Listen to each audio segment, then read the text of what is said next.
Roads to Sanity. General considerations. In the various critical analyses of capitalism, we find remarkable agreement. While it is true that the capitalism of the 19th century was criticized for its neglect of the material welfare of the workers, this was never the main criticism. What Owen and Proudhon, Tolstoy and Bakunin, Durkheim and Marx, Einstein and Schweitzer talk about is man, and what happens to him in our industrial system. Although they express it in different concepts, they all find that man has lost his central place, that he has been made an instrument for the purposes of economic aims, that he has been estranged from and has lost the concrete relatedness to his fellow men and to nature, that he has ceased to have a meaningful life. I have tried to express the same idea by elaborating on the concept of alienation and by showing psychologically what the psychological results of alienation are. That man regresses to a receptive and marketing orientation and ceases to be productive.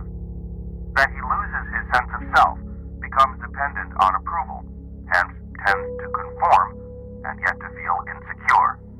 He is dissatisfied, bored, and anxious, and spends most of his energy in the attempt to compensate for or just to cover up this anxiety. His intelligence is excellent, his reason deteriorates, and in view of his technical powers, he is seriously endangering the existence of civilization and even of the human race. If we turn to views about the causes for this development, we find less agreement than in the diagnosis of the illness itself.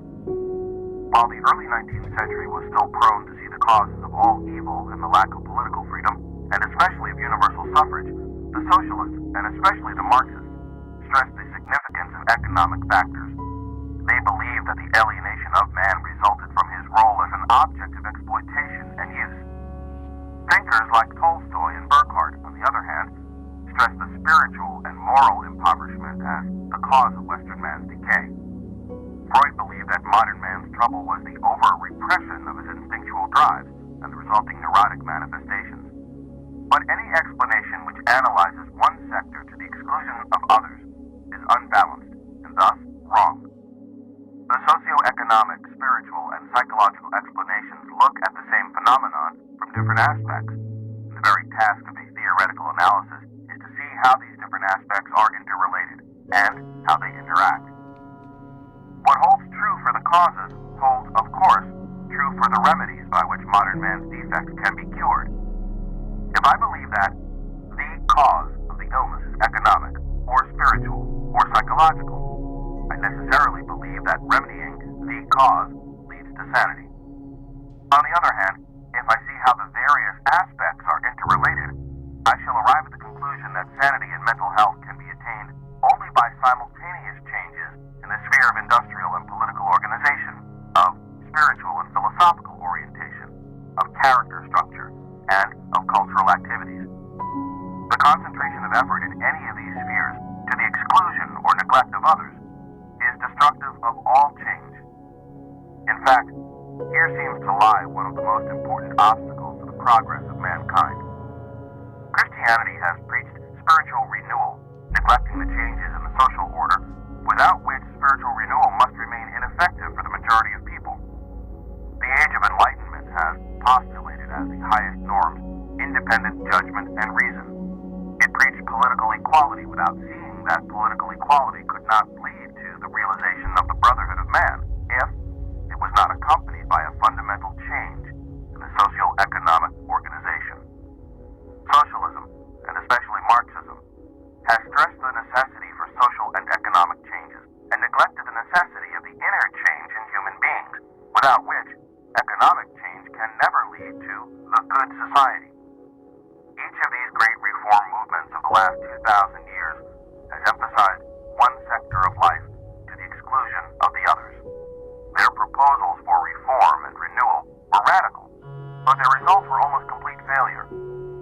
The preaching of the gospel led to the establishment of the Catholic Church, the teachings of the rationalists of the 18th century to Robespierre and Napoleon, the doctrines of Marx to Stalin.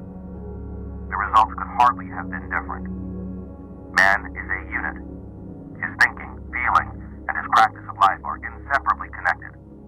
He cannot be free in his thought when he is not free emotionally, and he cannot be free emotionally if he is dependent and unfree in his practice of life, in his economic and social relations. Trying to advance radically in one sector to the exclusion of others must necessarily lead to the result to which it did lead, namely, that the radical demands in one sphere are fulfilled only by a few individuals, while for the majority they become formulae and rituals, serving to cover up the fact that in other spheres, nothing has changed. Undoubtedly, one step of integrated progress in all spheres of life will have more far-reaching and more lasting results for the progress of the human race than 100 steps preached, and even for a short while lived, in only one isolated sphere. Several thousands of years of failure in isolated progress should be a rather convincing lesson. Closely related to this problem is that of radicalism and reform, which seems to form such a dividing line between various political solutions. Yet a closer analysis can show that this differentiation, as it is usually conceived of, is deceptive. There is reform and reform. Reform can be radical, that is, going to the roots, or it can be superficial, trying to patch up symptoms without touching the causes. Reform which is not radical, in this sense, never accomplishes its ends and eventually ends up in the opposite direction. So-called radicalism, on the other hand, which believes that we can solve problems by force when observation, patience, and continuous activity is required, is as unrealistic and fictitious as reform. Historically speaking, they both often lead to the same result. The revolution of the Bolsheviks led to Stalinism. The reform of the right-wing Social Democrats in Germany led to Hitler. The true criterion of reform is not its tempo, but its realism. It's true radicalism. It is the question whether it goes to the roots and attempts to change causes, or whether it remains on the surface and attempts to deal only with symptoms. If this chapter is to discuss roads to sanity, that is, methods of cure, we had better pause here for a moment and ask ourselves what we know about the nature of cure in cases of individual mental diseases. The cure of social pathology must follow the same principle, since it is the pathology of so many human beings, and not of an entity beyond or apart from individuals. The conditions for the cure of individual pathology are mainly the following. A development must have occurred which is contrary to the proper functioning of the psyche. In Freud's theory, this means that the libido has failed to develop normally, and that, as a result, symptoms are produced. In the frame of reference of humanistic psychoanalysis, the causes of pathology lie in the failure to develop a productive orientation, a failure which results in the development of irrational passions, especially of incestuous, destructive, and exploitative strivings. The fact of suffering, whether it is conscious or unconscious, resulting from the failure of normal development, produces a dynamic striving to overcome the suffering, that is, for change in the direction of health. This striving for health in our physical as well as in our mental organism is the basis for any cure of sickness, and it is absent only in the most severe pathology. The first step necessary to permit this tendency for health to operate is the awareness of the suffering and of that which is shut out and disassociated from our conscious personality. In Freud's doctrine, repression refers mainly to sexual strivings. In our frame of reference, it refers to the repressed irrational passions, to the repressed feeling of aloneness and futility, and to the longing for love and productivity, which is also repressed. Increasing self-awareness can become fully effective only if the next step is taken, that of changing a practice of life which was built on the basis of the neurotic structure and which reproduces it constantly. A patient, for instance, whose neurotic character makes him want to submit to parental authorities, has usually constructed a life where he has chosen dominating or sadistic father images as bosses, teachers, and so on. He will be cured only if he changes his realistic life situation in such a way that it does not constantly reproduce the submissive tendencies he wants to give up. Furthermore, he must change his systems of values, norms, and ideas, so that they further rather than block his striving for health and maturity. The same conditions, conflict with requirements of human nature and resulting suffering, awareness of what is shut out, and change of the realistic situation and of values and norms, are also necessary for a cure of social pathology. To show the conflict between human needs and our social structure, and to further the awareness of our conflict, development of that which is dissociated was the purpose of the previous chapter of this book. To discuss the various possibilities of practical changes in our economic, political, and cultural organization is the intention of this chapter. However, before we start discussing the practical questions, let us consider once more what, on the basis of the premises developed in the beginning of this book, constitutes mental sanity, and what type of culture could be assumed to be conducive to mental health.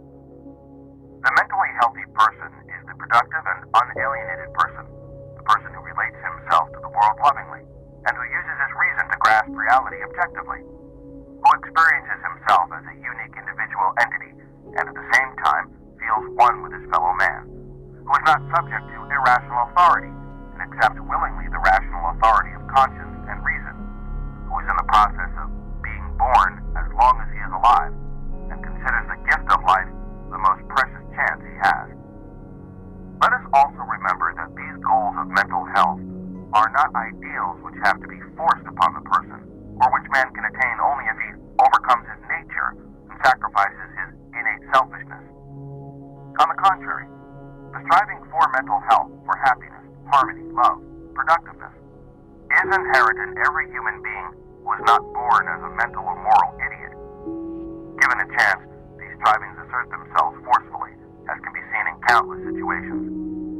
It takes powerful constellations and circumstances to pervert and stifle this innate striving for sanity. And indeed, throughout the greater part of known history, the use of man by man has produced such perversion. To believe that this perversion is inherent in man is like throwing seeds in the soil of the desert and claiming they were not meant to grow. What society corresponds to this aim of mental health, and what would be the structure of a sane society? First of all, a society in which no man is a means toward another's end, but always and without exception an end in himself.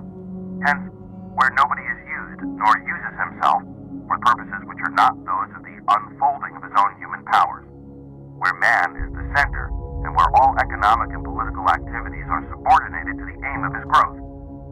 A sane society is one in which qualities like greed, exploitativeness, possessiveness, narcissism have no chance to